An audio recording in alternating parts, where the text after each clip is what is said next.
Okay, class, we are going to pick up where we left off yesterday, and that is the United States' involvement in World War II. We left off yesterday discussing how there was not as much support for going into World War II as there was for entering World War I. Of course, there was also a group of Americans who did want to enter, especially to help our greatest ally, England. As a class, we are going to discuss these two viewpoints. You will break up into two groups, with Group 1 being in support of joining the war, and Group 2 who does not want to join the war. Each group will have equal time to present their arguments as to why or why not the U.S. should get involved. Remember, everyone is entitled to their opinion, and no one's opinion is wrong. I want to see everyone respecting each other's opinions as outlined in our classroom rules. Now, Group 1, you will start with why you feel the U.S. should get involved. I think that we should get involved in World War II because Germany already sunk some of our supply ships, and also we already signed the Lend-Lease Act in 1941 in March, offering all possible aid short of war to Britain. So if we're offering all of that aid to begin with, we might as well just go to war anyways.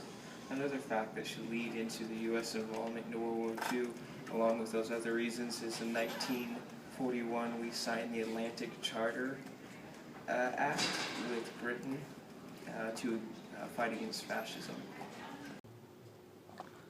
So, I think we should go to war because, my classmate said, we're already in the Lend-Lease program, so we're already giving them all kinds of money and weapons.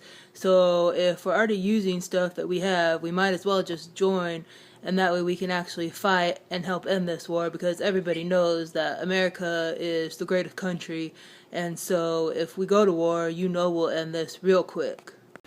Why did the Great Depression have so much to do with the U.S. wanting to stay out of the war? For many reasons, I choose for us not to go to war because, for number one, it was during the Depression and Americans felt that the government needed to be helping people at home, not abroad. They should be staying with their families and helping out where they can and where they're needed, not going out and fighting and possibly dying and leaving their families abandoned at home. Most Americans felt that help or aid was needed more inside the country rather than abroad. And also, World War I was fairly recent, and there was still a lot of our minds. We did not want to get involved in something that wasn't necessarily for us to get involved in. That was outside of our country. Let them deal with it on their own, and not us helping them. Why was the attack on Pearl Harbor such a turning point for the U.S. entering the war? On December 7th, the attack on Pearl Harbor led to President Roosevelt asking Congress for permission to declare war on Japan, and Germany declared war on the U.S. December 11th. Another issue is President Roosevelt did not care for Hitler and how he came to power, and also how he was invading foreign countries who did not defend themselves. Another reason I think we should go to war and get involved into World War II is because, Japan bombed us. We didn't try and start anything with them. All of a sudden, they came onto our land and they bombed our ships.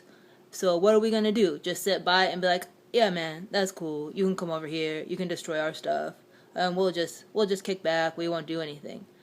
Yeah, I don't think so. Of course we're going to come over, and we're going to come over, we're going to hit you guys hard. So I think America should join the war, because we need to show Japan and Germany that they can't just push us around, that we're going to fight back, and when we enter the war, it's going to be done, and it's going to be done quick. Americans wanted to continue an isolated approach towards foreign affairs. And also, many Americans felt that if we should give any aid, it should be in the forms of maybe guns and tanks and all that, but without actually declaring U.S. troops. Last but not least, many Americans felt that aid should be given, but not in the form of American troops. Why should we suffer and have our people go out and kill themselves, basically, for a war that's not even ours, that we didn't even start? In my opinion, we need to stay home, and we need to help our families, and we need to help our community. That's where it starts off at. We just got back on track from World War I, like I said earlier, and I just feel that after that, you need to be with your families. So, in my opinion, we shouldn't go to war. So, you guys make good points on us going to war, but I think the cons outweigh the pros, so that's my opinion. Both groups made valid points as to whether or not the U.S. should have entered into World War II. There were very strong supporters of going to war. Just as Group 1 mentioned, with the Lend-Lease Act, we were aiding England just short of troops. We also agreed to help fight fascism when FDR signed the Atlantic Charter. He did not want fascism to spread across the world. We would see this type of fear again with the rise of communism. Many Americans felt that we had no business entering a foreign war, especially since we were in the middle of the Depression. If the U.S. had money to spend on war, shouldn't they be spending that money on social programs to help those who had been hit so hard by the Depression? However, as we all know, the U.S. did finally enter the war on December 8, 1941, and with the U.S.'s help, the Axis powers were brought down and order was reestablished in Europe. What we will look at next is the U.S. during the post-war years with an economic boom due to the war and the Red Scare of communism.